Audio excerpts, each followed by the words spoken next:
প্রিয় শ্রোতা, আপনি দেখছেন রেডিও মহানন্দা ৯৮.৮ FM। শুরু হলো আদিবাসীদের জীবনমান উন্নয়নে ৭ পর্বের ধারাবাহিক বিশেষ অনুষ্ঠান সেতু বন্ধন।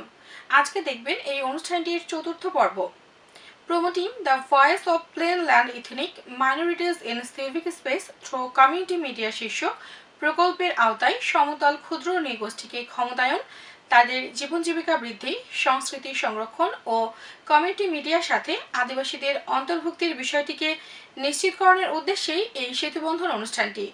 আমাদের আজকের বিষয় ফিল্ডপাড়া এবং আশেপাশের গ্রামের আদিবাসী জনগোষ্ঠীর মাদকাসক্তি এবং তা প্রতিরোধে করণীয়।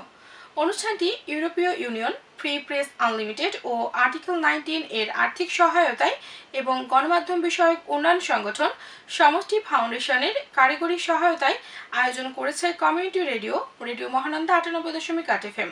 প্রিয় দর্শক, আমরা ফিল্ডপাড়া এবং আশেপাশের গ্রামের আদিবাসী জনগোষ্ঠীর মাদকাসক্তির বিষয়টি নিয়ে একটি সরেজমিনের তথ্যচিত্র তুলে ধরেছি, সেটি আমরা এখন শুনবো। এরপরে আমরা চলে যাব কমিউনিটি সংলাপ পর্বে। চাঁপাইনবাবগঞ্জ সদর উপজেলার ঝেলেম ইউনিয়নের আদিবাসী অধ্যুষিত গ্রাম ফিল্ডপাড়া। এই গ্রামে প্রায় ৪০টি পরিবারে ৪০০ জন মানুষের বসবাস। তথ্যানুসন্ধানে জানা গেছে, এই গ্রামের মোট জনগোষ্ঠীর মধ্যে ২-৩ জন বিভিন্ন কোম্পানি এবং সরকারি বেসরকারি চাকুরি করলেও ঐতিহ্যগতভাবে তারা কৃষিকাজ করে জীবিকা নির্বাহ করে থাকেন। কেউ কেউ অন্যের জমি লিজ বা বর্গা নিয়ে বা অন্যান্য দিনমজুরের সাথে সম্পৃক্ত। ফিল্ডপাড়া সহ আশেপাশের এলাকা বিলবৈলঠা, বাবুডাইং, ছুটিপুকুর ও ঝিলেমের বেশ কিছু পরিবার দীর্ঘদিন থেকে মাদকাসক্তের সাথে সম্পৃক্ত এবং এর থেকে সৃষ্ট সমস্যার সাথে জর্জরিত। আমাদের আজকের এই প্রতিবেদনে মাঠ পর্যায় থেকে তথ্য ও সংগ্রহ বিশ্লেষণের মাধ্যমে উঠে এসেছে ফিল্ডপাড়া ও তৎসংলগ্ন এলাকার মাদকাসক্তির বর্তমান অবস্থার স্বরূপ। ফিল্ডপাড়ার আদিবাসী সম্প্রদায়ের একজন গৃহিণী কল্পনা মুর্মু, তার 2টি সন্তান। তিনি জানান, প্রথম দিকে তার সংসারে কোনো অভাব অনটন ছিল না। এভাবেই চলতে চলতে একদিন তার স্বামী মাদকাসক্ত হয়ে ঘরে ফেরে এবং তাকে প্রচুর মারধর করে, আর এতে তার ছেলে মেয়েরা খুব ভয় পেয়ে যায়। এরপর থেকেই রোজই তার স্বামী বাড়িতে মাদকাসক্ত হয়ে বাড়ি ফিরতেন এবং সংসার চালানোর কোনো খরচই সে দেয় না, বরং কল্পনার কাছে যে টাকা থাকে সেটিও তার স্বামী মারধর করে নিয়ে যায়। মাদকাসক্তের কারণে তার ছেলে মেয়েদের স্কুলের খরচও সে চালাতে পারে না। এতে তার ছেলে মেয়েদের স্কুলে যাওয়াও প্রায় বন্ধ হয়ে যাবার উপক্রম। বাবুড্যাং প্রথম আলো পাঠশালার শিক্ষক নির্মল সরেন বলেন, শুধু ফিল্ডপাড়া নয়, আশেপাশের কয়েকটি গ্রামের মানুষ এই মাদকাসক্তের সাথে সংযুক্ত। এসব এলাকায় মাদক সেবন সহ মাদক উৎপাদন করা হচ্ছে এখন, আর এতে আশেপাশের কয়েকটি গ্রামের মানুষ মাদকাসক্তের দিকে আরো বেশি ঝুঁকে পড়ছে, কারণ তারা খুব সহজেই এই মাদক দ্রব্যগুলো এখন হাতে পেয়ে যাচ্ছে। নির্মল ও কল্পনার মতো ছোট ছেলে মেয়েরাও জানান, তাদের বাবা ভাইয়েরা মাদকের সাথে জড়িয়ে পড়ার কারণে তাদের পরিবারে সবসময় অশান্তি লেগেই থাকে। তাই যদি সেখানকার যেসব জায়গায় মাদকদ্রব্য উৎপাদন করা হচ্ছে তা বন্ধ করা গেলে হয়তো মাদকাসক্তির হার তাদের এলাকায় ধীরে ধীরে অনেকটাই কমে আসবে এবং এই বিষয়ে তারা প্রশাসনের যথাযথ কর্তৃপক্ষের কাছে সহযোগিতা একান্তভাবে প্রত্যাশা করেন। তাই প্রয়াস মানবিক উন্নয়ন সোসাইটি ও ফ্রি প্রেস আনলিমিটেডের আর্থিক সহায়তায় promoting the voice of plain land ethnic minorities in civic space through community media শীর্ষক প্রকল্পের আওতায় সমতল ক্ষুদ্র নৃগোষ্ঠীকে ক্ষমতায়ন, তাদের জীবন জীবিকা বৃদ্ধি, সংস্কৃতি সংরক্ষণ ও কমিউনিটি মিডিয়ার সাথে আমাদের অন্তর্ভুক্তি বিষয়টিকে নিশ্চিতকরণের উদ্দেশ্যে আজ কমিউনিটি সংলাপ আয়োজনের উদ্যোগ গ্রহণ করা হয়েছে। আজকের এই কমিউনিটি সংলাপ আমাদের অনুপ্রাণিত করবে এবং কর্মসূচির অভীষ্ট লক্ষ্য অর্জনে সহায়ক হবে বলে আশা করছি। আজকের এই কমিউনিটি সংলাপে প্রধান অতিথি হিসেবে আমাদের মাঝে উপস্থিত হয়েছেন মোহাম্মদ ইলিয়াস হোসেন তালুকদার, পরিদর্শক ক সার্কেল, অতিরিক্ত দায়িত্ব খ সার্কেল। আর রয়েছেন মোহাম্মদ মামুনুর রশিদ, সহকারী উপপরিদর্শক। রয়েছেন আনোয়ার হোসেন দিলু, নিজস্ব প্রতিবেদক, চাঁপাইনবাবগঞ্জ প্রথম আলো। আনোয়ার হোসেন দিলু ভাইকে আমি আমন্ত্রণ জানাচ্ছি। আপনি সমতলের ক্ষুদ্র নৃগোষ্ঠীর সমস্যা ভিত্তিক কমিউনিটি সংলাপ ও রেডিও অনুষ্ঠান সেতু বন্ধন আজকে আয়োজন করা হয়েছে ফিল্ডপাড়া, চাঁপাইনবাবগঞ্জ সদরে। উপস্থিত সকলকে আমন্ত্রণ জানাচ্ছি আমাদের আজকের এই আয়োজনে। আপনাদের সবার মতামত, যার যা কিছু বলার আছে আমরা সবকিছুই শুনবো থাকে। তাহলে অবশ্যই নির্দ্বিধায় প্রশ্ন করতে পারেন বা আপনাদের যে কোনো সমস্যার কথা তাদের জানাতে পারেন। ধন্যবাদ সকলকে। আজকের এই রেডিও মহানন্দার যিনারা প্রোগ্রামের আয়োজন করেছে তাদেরকে অসংখ্য ধন্যবাদ জানাই এবং আরো ধন্যবাদ জানাই যে আমাদের অত্র এলাকার যিনারা দাদারা এবং দিদিরা এবং বোনেরা আমরা সবাই এখানে উপস্থিত হয়েছি।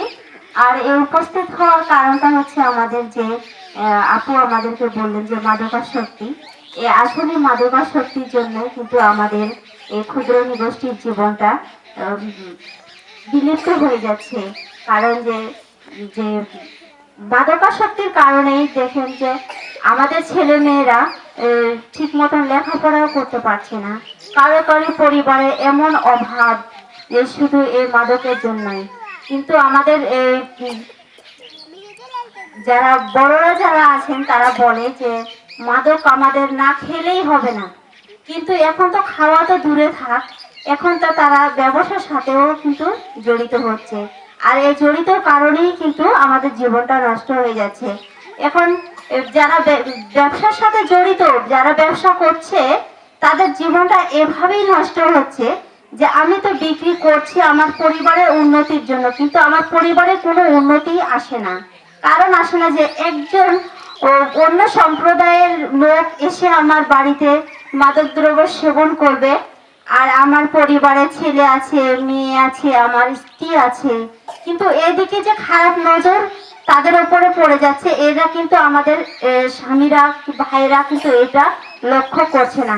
কিন্তু ওরা চায় যে মনে হয় যে আমরা এই মাদকদ্রব্য বিক্রি করে আমরা কিন্তু অর্থ সম্পদের দিকে আমরা এগিয়ে যাব, কিন্তু না, কিন্তু অর্থ সম্পদ মাদক বিক্রি করে আমরা দেখতে পাচ্ছি এই এলাকার মানুষরা বিক্রি করে যে একজন মানুষ অনেক বড় লোক হয়েছে, অনেক অর্থ সম্পদ হয়েছে, কিন্তু তা না, হচ্ছে না। কারণ যে ও নিজে খাচ্ছে এবং অন্যকে নিয়ে এসেও কিন্তু খাওয়াচ্ছে, আর পরিবারগুলো কিন্তু আমাদের নষ্ট হয়ে যাচ্ছে, আমাদের পরিবারগুলো আরো অভাব হয়ে যাচ্ছে, যার কারণে যে মেয়েগুলো আছে, যে ভবিষ্যৎ আছে, তারাও কিন্তু পড়াশোনা করতে পারছে না। এখন তাদেরকে জিজ্ঞেস করা হয় কেন পড়াশোনা করছো না, করছি না, বাবা মা আমাদেরকে সেই রকম সুযোগ সুবিধা আমাদেরকে দিচ্ছে না। সুযোগ সুবিধা দিবে কিভাবে? তাদের তো অভাবই মিটে না। তাদের বাবা মারা আসলে চায় না যে আমার মেয়ে, আমার ছেলে একজন ভালো শিক্ষায় শিক্ষিত হোক, ভালো একটা পর্যায়ে যাক, ভালো একটা তার জীবন ভবিষ্যৎ উজ্জ্বল হোক, সেইটাই কিন্তু বাবা মারা চায় না, শুধু এই মাদকের কারণে। কারণ তারা মাদকের সাথে যারা দেখছে যে যারা মাদকের সাথে জড়িয়ে আছে, তাদের জীবনে কোনো দিন কোনো সময়ও কিন্তু এইটুকু একবারও ভাবে না যে আমার ছেলে মেয়ের জীবনটা উজ্জ্বল হোক, ভালো হোক, ভবিষ্যৎ তার জীবনটা আরো ভালোভাবে কাটুক, সেটা কিন্তু কখনো চায় না। কিন্তু আমরা এর আগেও আমরা এই মাদক নিয়ে কত মোকাবেলাও করেছি, নারীরাও করি, ছেলে মেয়েরাও করি, কিন্তু একটাই কি জিনিস যে যখন আমরা এই মাদক নিয়ে আমরা যখন মোকাবেলা করতে যাব, তখন প্রভাবটা কিন্তু আমাদের উপরেই কিন্তু পড়ে, যার কারণে আমরা সরাসরি গিয়ে কিন্তু আমরা কোনো থানাতে কিংবা কোনো জায়গায় গিয়ে আমরা কারণ বলতে পারি না, কারণ ওই প্রভাবটাই কিন্তু আমাদের সাথে চলে আসে। কারণ আমাদেরকে বেঁচে থাকতে হলেই কিন্তু সমাজে কিন্তু সেভাবে আমাদেরকে থাকতে হবে। কারণ যে এখন আমি বললাম এসেই কিন্তু আমার তখন আর গ্রামে থাকায়ও আমার হবে না, কারণ যে আমার উপরেই তো ওই প্রভাবটা চলে আসবে, তাহলে আমি কিভাবে সরাসরি করি। তা আমরা এটাই বলবো, আমি কাউরির নামও বলবো না, কাউরির কথাও বলবো না এভাবে, কিন্তু আমাদের এলাকায় কিন্তু এই মাদকের প্রভাবটাই কিন্তু বেশিরভাগ অহরহর মানে এ পর্যন্তই চলছে। আর যার কারণে দেখেন মাদক আছে বলে আজ দেখেন একটা পরিবার অন্য কাজের সাথে কিন্তু আমরা জড়িত না, যে অন্য সম্প্রদায়টাকে দেখে আমরা কেউ ডাক্তার, কেউ ইঞ্জিনিয়ার, কেউ অন্যান্য বিভিন্ন কাজে জড়িত, আর আমরা শুধু কৃষি কাজের উপরেই শুধু নির্ভর করি। এই নারীরাও শুধু এই কৃষিকাজ, পুরুষরাও শুধু কৃষিকাজ, তাদের মধ্যে এই স্বপ্নটুকু নাই যে আমরা ভবিষ্যতে কোনো কিছু করব, কি করাবো আমাদের ছেলে মেয়েকে, কিন্তু এই ভবিষ্যৎটুকু না। কারণ যে এই প্রথম ইয়াটাই হচ্ছে এই যে মানে নষ্টের এই প্রভাবটাই হচ্ছে যে মাদক। এই মাদকের কারণেই কিন্তু আমাদের সব কিছু ভেঙে যাচ্ছে, আমাদের স্বপ্ন। আসলে একজন নারীদের মনে কিন্তু অনেক স্বপ্ন থাকে, অনেক উদ্যোগী থাকে যে আমি কোনো কিছু করব। কেন নারীরা শুধু কৃষি কাজ করে জীবন যাপন করতে পারবে? কিন্তু না, বাড়িতেও কিন্তু তারা বিভিন্ন কাজ করেও কিন্তু তাদের ভালো একটা জায়গায় যেতে পারবে। কিন্তু দেখা যায় যে একটা পরিবারে সে যদি একটা ভালো সুযোগ সুবিধা না পায়, স্বামীদের কাছ থেকে হোক, ছেলেদের কাছ থেকে হোক, তাহলে ওই পরিবারটা কিন্তু আমাদের ইয়া করা সম্ভব না। যার কারণেই কিন্তু আমরা এই শুধু বলে আসছি এতদিন থেকে, শুধু এই মাদক, শুধু এই মাদক, যেখানে যাই সেখানেই শুধু এই মাদকের কথাই উঠে আসে। খুব খারাপ লাগে আমাদের যখনই জিজ্ঞেস করে কেউ, আপনাদের ছেলে মেয়েরা এই সামান্য 8 পাস করে, কেউ আবার এসএসসি পাস করে, তারপরে দেখা যায় যে ছেলে মেয়েরা আর কোনো লেখাপড়াই করতে পারছে না। ওই পরিবার থেকে তাদের সুযোগ সুবিধাও দিচ্ছে না, কারণ একটু বড় হয়ে যাচ্ছে। শুধু বাবা মায়ের আমাদের শুধু চিন্তা করি যে কিভাবে আমার ছেলে মেয়েটার বিয়ে দিব, খালি ওটাই মাথায় চিন্তা। কিন্তু একজন দুজন যখন দেখবে গ্রামের মানুষ যে একটা পরিবার থেকে একটা মেয়ে কিংবা ছেলে ভালো একটা পর্যায়ে গেছে, তাহলে আরেকজনেরও কিন্তু সেই রকম একটা মন মানসিকতা তৈরি হবে, আমার মেয়েকেও আমি এইরকম তৈরি করতে পারবো। কিন্তু আসলে আমাদের এই ক্ষুদ্র নিগোষ্ঠীর মধ্যে তো এই জিনিসটাই নাই, তাহলে কিভাবে হবে? এখন এটা নির্মূল করার জন্য আমরা কতই না চেষ্টা করেছি, কিন্তু না, প্রভাবটা বারবার আমাদের উপরেই পড়ে। যার কারণে দিদি, আপনি সুন্দর বলছেন, তবে আপনার যদি স্যারের কাছে কোনো প্রশ্ন থাকে তাহলে প্রশ্নটা করতে পারেন যে কি সমস্যার সম্মুখীন হচ্ছেন আর এই মাদকের জন্য। হ্যাঁ, আমি অবশ্যই স্যারের কাছে প্রশ্ন রাখবো এবং আমার প্রশ্ন আছে। কিন্তু আমার যে আবেগের কথাগুলো মনে হচ্ছে যে আমি সারা রাত বললেও মনে হয় আমার আবেগের কথাটাই শেষ হবে না। এত অনেক দিন থেকে আসলে জমিয়ে রেখেছি আমি আসলে। তো আমি অবশ্যই স্যারের কাছে আমি এটা অনুরোধ রাখবো যে আমাদের দ্বারাই ছাড়া হবে না। যদি আপনারা যদি আমাদেরকে না সাহায্য করেন, তাহলে কিন্তু আমাদের পক্ষে কিন্তু এটা কিন্তু সম্ভব হবে না।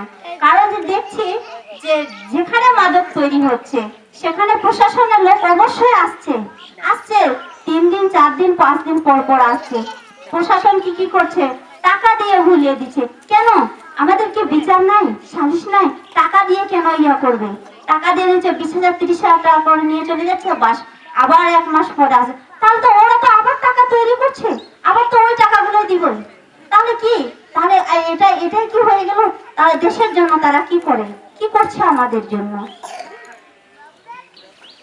এবং এই সমস্যা এমন এক সমস্যা যা সামাজিকভাবে, আর্থিকভাবে এবং স্বাস্থ্য দিক থেকে, প্রত্যেক দিক থেকে ক্ষতিকর, এবং এটি অনেকটা শত্রুর মতো আক্রমণ করছে এই সমাজকে।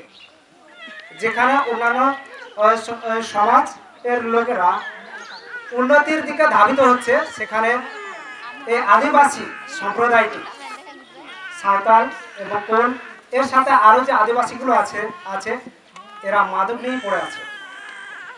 এই মাদক আমাদের শিক্ষা এবং আমাদের যে অর্থনৈতিকভাবে একটি জাতিকে উন্নতির শিখরে নিয়ে যাবে সেদিকে বাধাগ্রস্ত করছে, এর পথ রুদ্ধ করছে এই মাদক। এর মাদক উৎপাদন হচ্ছে এদের মধ্যে, কেউ এটাকে উৎপাদন করছে এবং এটিকে বিক্রি করছে। এবার যিনি ক্রয় করে খাচ্ছেন তার নিজের স্বাস্থ্যের ক্ষতি হচ্ছে, তার পারিবারিকভাবে একটি দ্বন্দ্বের সৃষ্টি হচ্ছে, যার কারণে অনেক পরিবার ভেঙে যাচ্ছে। এবং এই যে পরিবার ভাঙার ফলে একটি পরিবার পাশের পরিবারে যখন কোনো ঝামেলা হচ্ছে, তখন পাশের পরিবার এবং সেই গ্রামের যে সন্তানরা থাকে তারাও ছোট থেকে দেখে দেখে সেটা অভ্যস্ত হয়ে যায়, এবং তাদের মানসিক যে চিন্তাধারা সেটা পরিবর্তন হয়ে যাচ্ছে ধীরে ধীরে। তারা শিক্ষার দিকে অগ্রসর না হয়ে তারা মাদকের দিকে অগ্রসর হচ্ছে। এর মূল কারণে আমি মনে করি স্যার যে এই যে উৎপাদন হচ্ছে, পরিবারের যিনি অভিভাবক আছেন তিনি সহজে এটা ক্রয় করছেন এবং সহজে পাচ্ছেন, যার কারণে তিনি নিজে তো আসক্ত হচ্ছেন, তাকে দেখে তার সন্তান এবং তার পাশে তার সহকর্মীরা বা সহযোগী বন্ধু বান্ধবরা তারাও আসক্ত হচ্ছে। কেন দূর হচ্ছে না কি চান? কিন্তু আমরা চাই এটা থেকে মুক্ত হতে। এই মাদক যেন আমাদের সমাজ থেকে দূরে যায়। আমরা আশা করি যে আপনারা আছেন, আপনারা এই মাদক উৎপাদনটাকে বন্ধ করুন। এটা যেন পুনরাবৃত্তি না ঘটে যে একজন উৎপাদন করছে, তাকে প্রশাসনের লোক নিয়ে যাচ্ছে, হ্যাঁ 6 মাস পর আবার যখন ফিরে আসছে সে আবার সেই কাজের সাথে যুক্ত হচ্ছে। এটা যেন বন্ধ হয়। এটা কি শুধু চাঁপাইনবাবগঞ্জের এর মধ্যে এটা সীমাবদ্ধ যেন না থাকে, এটা যেমন আমার গোদাগাড়ি পাশে গোদাগাড়ি থানার আওতাধীন যে গ্রামগুলো আছে সেগুলোতে একই অবস্থা। সবাই মাদকের সাথে জড়িত। 80% আদিবাসী লোক এই মাদক সেবন করে এবং এর কারণে তারা বুঝতেই চায় না যে আধুনিক যুগে মানুষ কিভাবে জীবনযাপন করতে, কিভাবে আমি উন্নতির শিখরে পৌঁছতে পারব। এবং এই মাদকের কারণে অনেক বাচ্চা, অনেক ছেলে মেয়ে ঝরে যাচ্ছে। ধন্যবাদ দাদা। এই কয়েকটি গ্রাম আমরা কোল উপজাতি সম্প্রদায় লোকজন, আমাদের এখানে যে মাদকের কথা হচ্ছে, আমাদের প্রত্যেকটা গ্রামে সচরাচর কিন্তু এই মাদকের মানে অনেকই মানে এই আমদানি, এই যে সহজলভ্যতা অনেক বেশি। আমরা এই যে আমি আমাদের গ্রামের কথাই বলছি, আমাদের এখানে কিন্তু প্রচুর পরিমাণে কিন্তু এই গ্রামের মাদক মানে আর কি তৈরি করা হতো, বিক্রি করা হতো।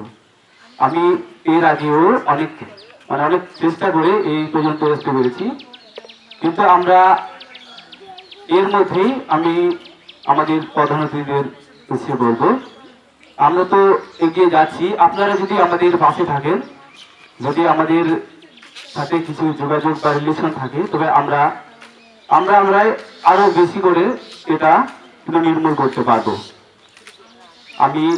আমার এটাই শেষ প্রশ্ন যে স্যারদের কাছে, যে আমরা যদি তাদের যে এই বিপদের মাঝে বা এই যে সমস্যার মাঝে যেন মানে তাড়াতাড়ি ভাবে ওদের সাথে আমরা যোগাযোগ করতে পারি এবং এই কাজগুলো আমরা চালিয়ে যেতে পারি।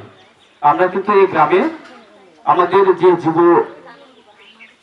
যে আমরা যে একটা সংগঠন আছে, এই সংগঠন আমরা কাজ করে যাচ্ছি, কিন্তু আমরা এই প্রশাসনের শক্তিটা ঠিক মতো পাচ্ছি না, এই জন্য আমাদের কাজগুলো কিন্তু আমরা এগিয়ে নিয়ে যেতে পারছি না। আমার স্যারদের কাছে এটাই প্রশ্ন, যেন আমরা যেন তাদের সবসময় বা বিপদে আপদে যেন আমরা তাড়াতাড়ি পাই। তো চুয়ানি হতো, মাদক বলতে না চুয়ানি, যেটা চুয়াই সেটা হতো, হ্যাঁ ওটাই মাদক। তারা কিন্তু আস্তে আস্তে পদক্ষেপ নিতে লাগলো যেগুলো আমাদের বন্ধ করতে হবে। বিশেষ করে এখন যে ফিল্টিপাড়া, তারপরে চাতরা, তারপরে চটিগ্রাম আশ্রয়ন, বিলবোলটা, এগুলোতে কিন্তু হয় না, কিন্তু এখন হচ্ছে আমাদের পাশের গ্রামগুলোতে। এখানে কি হচ্ছে যে আমাদের এগুলো যারা খেত তাদের কিন্তু যাতায়াত অবস্থা ভালোই, মানে সহজেই পাই যাচ্ছে ওই গ্রামে গিয়ে, ধরেন যে ওখান থেকেই এনে খাচ্ছে। তাহলে কি হয়েছে যে ওরা তো যাচ্ছে কোনো কুটুম সদরকেও নিয়ে ওখান থেকে খেয়ে আসছে, আবার বাসায় নিয়ে এসেও কিন্তু খাচ্ছে। দেখি হচ্ছে যে পরিবারে তখন ঝগড়া কলহ লাগিয়ে যাচ্ছে। এই জন্য স্যারদের কাছে বিশেষ অনুরোধ করবো, আমাদের এই যে পাশের গ্রামগুলো হচ্ছে, এটা আজিরা বলটা বলে, ওরাতে অনেক উৎপাত, কিন্তু ধরেন যে যারা করছে তাদেরকে কেউ গ্রেপ্তার করছে, তো যে টাকা দিয়ে ওরা ছুটে যাচ্ছে। তো আমি স্যারদের মানে দৃষ্টি আকর্ষণ করবো, স্যার আপনাদেরকে সাহায্য করবেন যে আপনাদের কাছে এরকম কোনো যে অভিযোগ গেলে তাদেরকে যেন ধরেন যে 6-7 মাস জেল হাজতে রাখলে ভালো হবে। টাকা দিয়ে যদি ছুটে যায় তাহলে হবে না। এই ব্যাপারে আপনারা অবশ্যই সহযোগিতা করবেন এবং উৎপাদন যেন একেবারেই বন্ধ করা হয়। তাহলে আমাদের ধরেন যে 3টা গ্রামের মতো যদি না থাকে যে গ্রামে পাচ্ছে, তাহলে কিন্তু তারা আর খেতে পারবে না এবং পরিবারগুলো সুস্থ থাকবে। এই বলে আমার সংক্ষিপ্ত বক্তব্য শেষ করছি। ধন্যবাদ। যে মাদকাসক্তি, এই মাদকের জন্য আমাদের এই ক্ষুদ্রানী গোষ্ঠী সবাই ঝরে পড়ছে। আমি এটাই বলতে চাই, স্যারকে জানাতে চাই যে আমরা সুন্দর একটা পরিবেশ চাই, মাদক মুক্ত পরিবার চাই। আজকের অনুষ্ঠানে উপস্থিত সম্মানিত সভাপতি, উপস্থিত আছেন এলাকার মুরব্বিয়ানগণ এবং এলাকার জনসাধারণ, আরও উপস্থিত আছেন সাংবাদিকবৃন্দ, উপস্থিত আছেন প্রয়াস মানবিক সংস্থা কর্তৃক আয়োজিত প্রতিনিধিবৃন্দ এবং আমার সহকর্মীবৃন্দ, আসসালামু আলাইকুম। আপনারা এখানে উপস্থিত হয়েছেন, আমি খুবই আনন্দিত।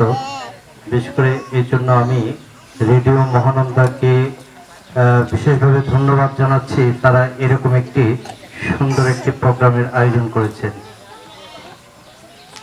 আজকে আসলে মাদক সমস্যা এটা আমাদের একটা সামাজিক ব্যাধিতে পরিণত হয়েছে, সমাজের দ্বন্দ্বে দ্বন্দ্বে এটা পৌঁছে গেছে। একসময় যে সমস্ত মাদকগুলা আসলে আমরা নামই শুনতাম না, সেই সমস্ত মাদকগুলা দেখা যাচ্ছে যে আজকে আমাদের পাড়া মহল্লায় পাওয়া যাচ্ছে। অর্থাৎ এটা এমনভাবে বিস্তার করছে, এটা শুধু আপনাদের প্রশ্ন না, এটা সকলের মনের প্রশ্ন যে আসলে মাদক আমাদের সমাজে রন্ধ্রে রন্ধ্রে পৌঁছে গেছে। আপনারা জানেন আমি যে মাদক দ্রব্য নিয়ন্ত্রণ অধিদপ্তরের কর্মরত আছে, এটা একটা স্বরাষ্ট্র মন্ত্রণালয়ের অংশ। মাদক দ্রব্য নিয়ন্ত্রণ অধিদপ্তর 3টা বিষয় নিয়ে কাজ করে থাকে। একটা হচ্ছে সাপ্লাই ডিটেকশন, 2 নম্বর হচ্ছে ডিমান্ড এবং 3 নম্বর হচ্ছে হার্ম রিডাকশন। আর সাপ্লাই নিয়ে শুধু মাদক দ্রব্য নিয়ন্ত্রণ অধিদপ্তর কাজ করে না, এর জন্য আরও বিভিন্ন সংস্থা আছে, যেমন পুলিশ, র্যাব, বিজিবি, কোস্টগার্ড, এরাও মাদক নিয়ে কাজ করতেছে। ডিমান্ড ডিটেকশন নিয়ে যেমন একজন মাদকাসক্তির কি কি ডিমান্ড আছে, এটার সেবনের ফলে কি কি ক্ষতিকারক হতে পারে, এই জন্য প্রচারণামূলক যে অনুষ্ঠান, যেমন আজকের অনুষ্ঠান একটা ডিমান্ডের একটা অংশ। যেমন একজন মাদকাসক্ত ব্যক্তি মাদক সেবনের ফলে তার শারীরিক, মানসিক, আর্থিক কি কি ক্ষতি হতে পারে, এই সমস্ত দিকগুলো নিয়ে আপনাদের মাঝে সচেতন করে তোলা। এই যে আজকে আমরা একটা উঠান বৈঠকের মতো এখানে একটা আলোচনা করছি, এখানে যারা যারা আছেন, মাদক সেবনের ফলে কোন কোন মাদক সেবনের ফলে আসলে কি কি ধরনের ক্ষতিকারক এই আপনাদের মধ্যে বিস্তার লাভ করতে পারে, সেটা হয়তো আপনারা ওইভাবে অবগত নন। আপনাদেরকে অবগত হওয়ার জন্য আমরা আজকে কিছু লিফলেট পোস্টার নিয়ে এসে এটা আপনাদের মাঝে বিতরণ করব। এটা আপনারা পড়ে দেখবেন যে আসলে কোন কোন মাদক আসলে আপনাদের কোন কোন ধরনের ক্ষতি, শারীরিক মানসিক ক্ষতি করে থাকে। এখানে অনেকে অবশ্য মাদক নিয়ে আলোচনা করলেন যে আপনাদের এলাকায় মাদক আসলে কোন ধরনের মাদক এখানে বিস্তার লাভ করেছে, সেটা কিন্তু আসলে ওইভাবে কেউ বলেন নাই যে আসলে এখানে এই ধরনের মাদকের ফলে আমাদের এই ধরনের ক্ষতি হচ্ছে। তবে আমরা ক্ষুদ্রনী গোষ্ঠী যে সমস্ত এলাকাগুলো আছে সেখানে আমরা দেখতে পাই যে সেখানে সাধারণত চোয়ানি, আপনারা বলে থাকেন চোয়ানি, আমরা বলি চোলাই মদ এবং ওয়াশ। এখন এখানে আসলে এটা এই জাতীয় মাদকদ্রব্য নাকি অন্য কোনো মাদকদ্রব্য সেটা আমি পরিষ্কার নয়। চোয়ানি মানে চোয়ানি যেটা ওই যে পচায় যেটা তৈরি করে। আপনারা আরেকটু বলেন আর কি কি আছে? না সেটা মানে চোয়ানি, চোলাই মদ যেটা আর কি। অর্থাৎ এই এলাকায় যে যেটা চোয়ানি আর কি, চোলাই মদ যেটা তৈরি করে, সেই চোলাই মদ খেয়ে আপনারা আসক্ত হয়ে পড়ছেন। আসলে চোলাই মদ খেয়ে শুধু আসক্তই না, এটা চোলাই মদ খেয়ে অনেক সময় বড় ধরনের দুর্ঘটনাও ঘটে। যেমন এটা যখন এই যে বিষক্রিয়া তৈরি হবে, দেখা যাচ্ছে যে ওই চোয়ানি খেয়ে যারা যারা খাবে তারা কিন্তু মৃত্যুর কোলে ঢলে পড়তে পারে। কাজে এইটা বন্ধের জন্য আপনারা যেটা করবেন, আমাদের পক্ষ যেটা করণীয়, আপনাদের এলাকায় যারা যারা এই চোয়ানিটা তৈরি করে তাদের একটা তালিকা করে আমাদের কাছে সরবরাহ করবেন। আমরা তাদের বিরুদ্ধে আইনগত ব্যবস্থা নেব। আর এখানে যে কমিটির যারা আছেন, আমি তাদেরকে অনুরোধ করব যে আপনাদের কমিটির পক্ষ থেকে যারা যারা এই জাতীয় চোয়ানি তৈরি করে তাদেরকে আপনারা প্রাথমিকভাবে, আপনারা কখনোই নিজের হাতে আইন তুলে নেবেন না, তাদেরকে বোঝানোর চেষ্টা করবেন যে এটা আমাদের গ্রামে আমরা তৈরি করতে দেব না। আপনাদের কথা যদি তারা না শুনে তাহলে ওই তাদের একটা তালিকা করে আমাদের কাছে সরবরাহ করবেন। ওই তালিকা অনুপাতে আমরা তাদের বিরুদ্ধে ব্যবস্থা নিব। আর যে এক বোন অবশ্য বললেন, যে উনি বললেন যে আসলে কিছুদিন পর পর আসে আর কিছু টাকা পয়সা নিয়ে চলে যায়। আমি স্বীকার করি হয়তো বা এই জাতীয় করেছে বা করে, এই জন্য হয়তো আপনি বলেছেন, কিন্তু মাদকদ্রব্য নিয়ন্ত্রণ অধিদপ্তরের কোনো লোকজন বা কোনো গ্রুপ এসে আপনাদের কাছে কখনো কোনো টাকা পয়সা নিয়ে কাউকে ছেড়ে দিয়েছে এমন যদি কোনো প্রমাণ আমাদেরকে দিতে পারেন, তাহলে আমরা তাদের প্রতি আইনগত ব্যবস্থা নেব। আমাদের নম্বরই যে আপনাদের কাছে যে লিফলেটটা দেওয়া আছে এর মধ্যে নম্বর আছে,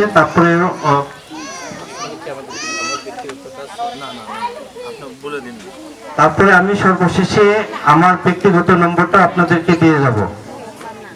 আপনাদের মাদক সংক্রান্ত যে কোনো তথ্য আমাদেরকে দিয়ে সহযোগিতা করবেন, আমরা সেই অনুপাতে আইনগত ব্যবস্থা নেওয়ার চেষ্টা করব। এটা আপনাদেরকে আমি প্রতিশ্রুতি দিয়ে যাচ্ছি। এখন এই যে মাদক সেবনের ফলে আপনাদের কোন ধরনের ক্ষতি হয়, আসলে এখন বিভিন্ন জায়গায় যেহেতু বিভিন্ন ধরনের মাদক ছড়িয়ে পড়ছে, শুধু যে চোয়ানি আপনার এলাকায় আছে সেটা না, হয়তো অন্য কোনো মাদকও এখানে আসতে পারে, যেমন গাঁজা, তারপর ইয়াবা, হেরোইন, এগুলা এই এলাকায় বিস্তার লাভ করেছে কিনা জানি না।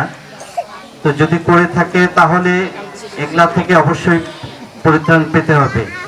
আপনারা মনে রাখবেন যে একটা মাদক বিক্রেতা হয়তো সে কিছু আর্থিক লোভে তার পরিবারকে সচ্ছল করছে, কিন্তু পাশাপাশি একটা পুরো সমাজকে কিন্তু সে নষ্ট করে দিচ্ছে, ধ্বংস করে দিচ্ছে। কোনো পরিবারে যদি একটা মাদকাসক্ত ব্যক্তি থাকে তাহলে কিন্তু ওই পরিবারটা পুরোপুরি ধ্বংস। মনে রাখতে হবে যে শুধু ওই পরিবার না, তার যে আত্মীয় স্বজন আছে, পাড়া প্রতিবেশী আছে, সকলেই কিন্তু ধ্বংসের দ্বার প্রান্তে চলে যাবে। যেমন কোনো এডিক্ট ব্যক্তি, যে ব্যক্তি হয়তো হেরোইন বা অন্য কোনো মাদকাসক্ত থাকবে, ইয়াবা হতে পারে, হেরোইন হতে পারে, সে যখন হেরোইনের টাকা পাবে না তখন দেখা যাবে যে তার হয়তো বোনের কোনো কিছু প্রাথমিক অবস্থায় চুরি করছে, পরবর্তীতে যখন সেটাও পাবে না দেখা যাবে যে তার মায়ের গহনা বা অন্য কারো গহনা পত্র বা ঘরে যা কিছু আছে সেগুলো হয়তো বেচা বিক্রি করে সে নেশার টাকা সংগ্রহ করবে। সেটাও যখন পাবে না, পরবর্তীতে দেখা যাবে যে তার মা ভাই বোনদেরকে হয়তো গলায় চুরি ধরছে যে আমাকে টাকা দিতে হবে, টাকা না দিলে হয়তো তাকে জবাই করতে চাবে, এই ধরনের আচরণ করবে। সেটাও যখন পাবে না, তার যে পাড়া প্রতিবেশী আছে তাদের কাছ থেকে হয়তো প্রাথমিক পর্যায়ে সে টাকা ধার নেবে বা চুরি ছিনতাই করবে, তবু তার নেশা করতে হবে। মানে এ থেকে বোঝা যায় যে আসলে একটা মাদকাসক্তি কোনো পরিবারে থাকলে শুধু ওই পরিবারকেই ধ্বংস করে না, তার ওই সমাজটাকেও সে আস্তে আস্তে ধ্বংসের মুখে নিয়ে যায়। কাজে আজকে এই খুঁটুনি গোষ্ঠী এখানে যারা আছেন, আপনাদের প্রতি আসলে আপনারা এখন আলাদা কেউ না, আমরা সকলেই কিন্তু বাংলাদেশের জনগণ, আমরা একটা বাঙালি জাতি, সকলেই আমরা কাঁধে কাঁধ মিলিয়ে আমরা চলার চেষ্টা করব। এবং আপনাদের যে দুঃখ দুর্দশা আমরাও সেটার ভাগিদার হব, আপনাদের সেটা আমাদের সঙ্গে শেয়ার করবেন, আমরাও সেটা মোকাবেলা করার চেষ্টা করব। তো যাই হোক, এখানে আসলে প্রয়াস মানবিক উন্নয়ন সংস্থাকে আমি আবারও ধন্যবাদ জানাচ্ছি। আপনারা এ ধরনের একটা সুন্দর একটি প্রোগ্রামের আয়োজন করেছেন। আমরা আশা রাখবো মাঝে মাঝেই আপনারা শুধু এই এলাকায় না, আরো অন্যান্য এলাকায় আছে, আপনারা এই ধরনের প্রোগ্রামের আয়োজন করবেন এবং জনগণের মাঝে মাদকের যে কুফল সেটা আমাদের মাধ্যমে হোক, আপনারা হোক, এদের মাঝে তুলে ধরার চেষ্টা করবেন। আপনাদেরকে আপনার এলাকায় যারা মাদকাসক্ত আছে তাদের সম্পর্কে আমাদেরকে যে কোনো উপায়ে তথ্য দিয়ে সহযোগিতা করবেন। সেটা মোবাইল ফোনের মাধ্যমে হতে পারে বা সরাসরি আমাদের অফিসে গিয়েও তথ্য দিতে পারেন। আপনাদের যে কোনো তথ্য আমাদের কাছে গোপন থাকবে, এটা আপনাদেরকে আমি প্রতিশ্রুতি দিয়ে যাচ্ছি। আর পাশাপাশি যারা আপনাদের পরিবারের যদি কেউ কোনো মাদকাসক্ত হয়ে থাকে, তাকে মাদকাসক্ত থেকে উদ্ধার করতে হবে। তার সঙ্গে কোনো খারাপ আচরণ নয়, তাকে ভালো ব্যবহারের মাধ্যমে তাকে মাদকাসক্ত থেকে আমাদের স্বাভাবিক জীবনে ফিরিয়ে নিয়ে আসতে হবে। তার জন্য বিভিন্ন ধরনের মাদকাসক্তি সেন্টার আছে, সেখানে হয়তো প্রাথমিক পর্যায়ে ভর্তি করতে পারেন বা অন্য কোনো কাউন্সিলের মাধ্যমে তাকে মাদকাসক্তি থেকে ফিরিয়ে নিয়ে আসতে পারেন। তো সর্বোপরি সবাই ভালো থাকেন।